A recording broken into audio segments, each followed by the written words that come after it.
I put the 16-gram DR sliders in here. Turned around down here at this little apartment complex and heading back out up the hill like I come through the other day because I wanted a apples to apples comparison. But I can tell you right now I'm hitting almost 4,000 to even get it to budge. 5,000. That's nice. Oh my gosh, yes. That makes a heck of a difference. Holy cow, that's so much better. It's coming up much higher in the RPM range, which is precisely what it's supposed to do.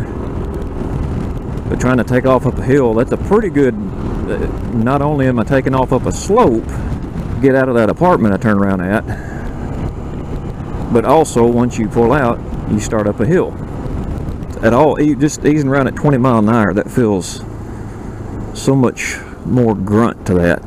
Just kind of ease around and hit the throttle a little bit. I'm serious. It's like that's better than any engine tune-up performance gain I have ever seen. That is awesome. Guys, if you got a Burgman400 and you're up around hills and junk, hey, it's trying to rain on me.